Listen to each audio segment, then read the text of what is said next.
हमको धमकाओ मत, आप हमारे सहयोगी हो, आप ऐसा मत करो।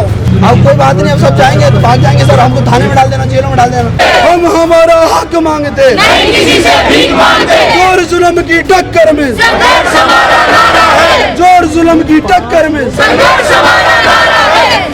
इंकलाब जिंदाबाद, इंकलाब जिंदाबाद। राजस्थान पैरामेडिकल टेक्नीशियन एसोसिएशन के तत्वावधान में स्वास्थ्य भवन पर धरना दिया जा रहा है, जिसमें लगभग पूरे राजस्थान से बड़ी संख्या में पैरामेडिकल टेक्नीशियन राज्य सरकार से भर्ती प्रक्रिया शुरू करने की मांग उठा रहे हैं। धरना दे रहे युवाओं का कहना है कि 2014 में राज्य सरकार की ओर से पैरामेडिकल कोर्स को मान्यता प्रदान की गई थी, जिसके बाद से छात्रों ने अपनी पढ़ाई पूरी की और प्रशिक्षित हुए। अब तक भर्ती प्रक्रिया शुरू नहीं की गई है, जिससे हजारों युवाओं का भविष्य अधर में लटका हुआ है। एसोसिएशन के अध्यक्ष का कहना है कि सरकार की लापरवाही के चलते हजारों पैरामेडिकल टेक्नीशियन बेरोजगार हो चुके हैं, जबकि राज्य में स्वास्थ्य सेवाओं में प्रशिक्षित कर्मियों की कमी है। प्रदर्शनकारियों का कहना है कि अगर उनकी मांगों पर जल्द ही ध्यान नहीं दिया गया तो वे अनिश्चितकालीन हड़ताल पर जाने के लिए मजबूर हो जाएंगे। इस धरने में प्रदेश भर से आए पैरामेडिकल टेक्नीशियन शामिल हैं और अपनी आवाज सरकार तक पहुंचाने के लिए प्रतिबद्ध हैं। सरकार की ओर से फिलहाल कोई आधिकारिक प्रतिक्रिया नहीं आई है।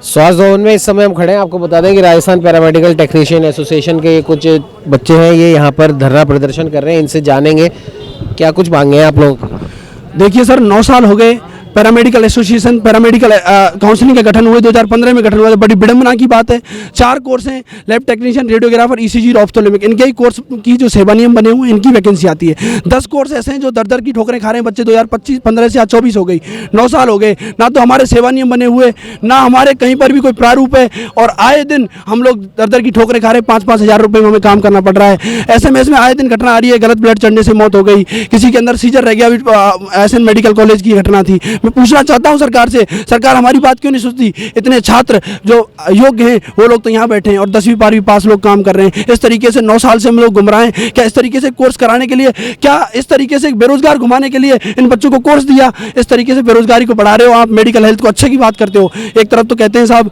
कि हम लोग मेडिकल हेल्थ को अच्छा करेंगे, लोगों को अच्छा स्वास्थ्य देंगे, जहाँ पर अयोग्य लोग 10वीं 12वीं पास लोग काम कर रहे हैं, जिनको ये नहीं पता है कि मेडिकल का टर्म एम क्या होता है। और हम लोग जो योग्य लोग हैं, डिपार्टमेंट वाइज बांट के इन्होंने कोर्स चलाए ताकि अच्छा स्वास्थ्य मिल सके, अच्छा जो है स्वास्थ्य मिल सके लोगों को। लेकिन हमारे साथ बड़ा दुर्भाग्य की बात है कि हम लोग 9 साल हो गए निरंतर रूप से धरना करते हैं। पुलिस हमारे ऊपर अभी जिस तरीके से कह रहे हैं कि आगे से ऑर्डर आया कि आप लोग यहाँ से 1 बजे तक उठ जाओ, नहीं तो आपको उठाएंगे और आपके ऊपर मुकदमे लगाएंगे। साहब मुकदमे खाने के लिए बैठे हैं, अब आप मुकदमे भी खिला दो अगर जनरल सरकार ये चाहती है तो। थोड़े दिन पहले शहीद स्मारक पर भी धरना प्रदर्शन किया था, तो वहाँ से किस आश्वासन पे आप उठे थे? जी सर, हमें वहाँ पर जो है मुख्यमंत्री जी के OSDG से मुलाकात करवाई थी और उन्होंने ये कहा था कि आपकी जो फाइल है वो हमारी कैबिनेट में गई थी फाइनेंस से आगे बढ़कर, लेकिन वहाँ से वापस उसको DOP भेज दिया। सिर्फ गुमराह करने का काम किया, हमारी बात को कहीं नहीं सुना गया। बार बार जाते हैं, झूठे जुमले के सिवा सरकार हमें कुछ देती नहीं है। इस तरीके से हम बेरोजगार हैं। पूरे राजस्थान में 4 से 3 हज़ार लोग ऐसे हैं जो रजिस्टर्ड हैं और रजिस्टर्ड होकर दर की ठोकरें खा रहे हैं। पूरे राजस्थान से आया हुआ युवा है साहब, उदयपुर, जोधपुर, कोटा, बूंदी, बारा, जैसलमेर, पोखरन, वहाँ से लोग आया हुआ है। पूरे राजस्थान का युवा पीड़ित है। मैं पूछना चाहता हूँ, अच्छे स्वास्थ्य कहाँ दोगे आप? इन युवाओं की हालत देखो, कंडीशन देखो, जिनके माँ बाप ने गाड़ी कमाई कराकर इनको पढ़ा लिखा कर ये कोर्स करा दिया, लेकिन आज जब जाते हैं नौकरी मांगने के लिए तो कहते हैं यहाँ जिस मेडिकल कॉलेज में वो कोर्स हो रहा है, विडंबना की बात ये है, SMS मेडिकल कॉलेज में हो रहा है डायलिसिस का डिप्लोमा, RUHS में हो रहा है OT का, और RNT में हो रहा है ब्लड बैंक का, और GLN में हो रहा है। इस तरीके से सारे डिप्लोमा हो रहे हैं मेडिकल कॉलेज में। और वहीं जब रोजगार मांगने जाते हैं तो कहते हैं आपका तो सेवा नियम नहीं। तो साहब हमें ये बताओ, सेवा नियम बनाएगा कौन?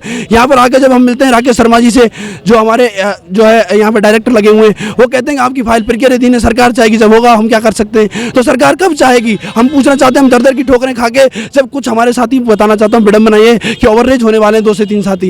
इतनी बुरी कंडीशन इस तरीके से कर रखी है। कहाँ मेडिकल हेल्थ अच्छा है? और कहते हैं अच्छा शिक्षा देंगे, अच्छा स्वास्थ्य देंगे। स्वास्थ्य की हालत आप देखो साहब, आप देखो ECG लोग यूट्यूब पे देख के कर रहे हैं। बड़ी दुर्भाग्य की बात है। और अभी इससे पहले 24 के बजट में जो है चिकित्सा मंत्री जी ने कहा था 10 ट्रॉमा सेंटर बनाएंगे।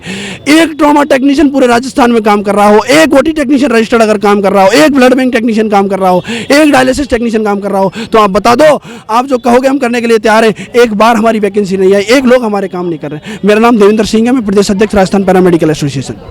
तो आपने सुना है राजस्थान पैरामेडिकल टेक्नीशियन एसोसिएशन के कुछ बच्चे हैं और इनका साफ तौर पर ये कहना है कि सरकार ने जो वादा किया था, कुछ दिन पहले इन्होंने शहीद स्मारक पर भी धरना प्रदर्शन किया था और इनका साफ तौर पर ये कहना है कि मुख्यमंत्री के ओएसडी इनसे वहां पर मिलने आए थे और इनको आश्वासन दिया था कि आपकी फाइल चलाई जाएगी और आपकी जो भी न्यायोचित मांगे हैं उसे माना जाएगा, लेकिन उसके बाद भी इनकी मांगों पर कोई विचार नहीं किया गया। तो जाहिर सी बात है इसी के चलते आज ये लोग यहाँ पर धरना प्रदर्शन में बैठे हैं स्वास्थ्य भवन में, और इनका साफ तौर पर कहना है कि पुलिस जो यहाँ पर आई है अशोकनगर थाने की, उन्होंने इन बच्चों को ये कहा है कि हमें आगे से आदेश है कि 1 बजे तक आप उठ जाओ वरना हम आपको यहाँ से उठाएंगे। अब पुलिस का कानून का अपना काम है, वो अपने आदेशों से बंधे हैं, लेकिन इन बच्चों का साफ तौर पर यह कहना है कि हमें जो आश्वासन मिला था भजन लाल सरकार के द्वारा, मुख्यमंत्री के द्वारा, मुख्यमंत्री के ओएसडी के द्वारा, वो सिर्फ और सिर्फ अब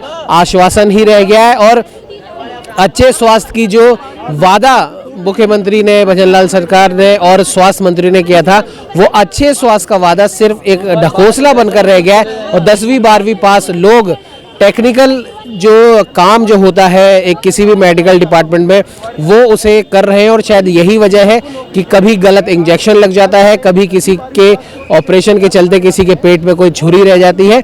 इन लोगों का यही कहना है कि हम लोग उस चीज़ के लिए एलिजिबल हैं, हमारी पढ़ाई उस चीज़ के लिए हुई है, तो वहाँ पर आप हमें लगाएं और आपने जो आश्वासन दिया था उसे जल्द से जल्द पूरा करें। सहयोगी कैमरामैन अजय के साथ उमंग माथुर, न्यूज़ 21।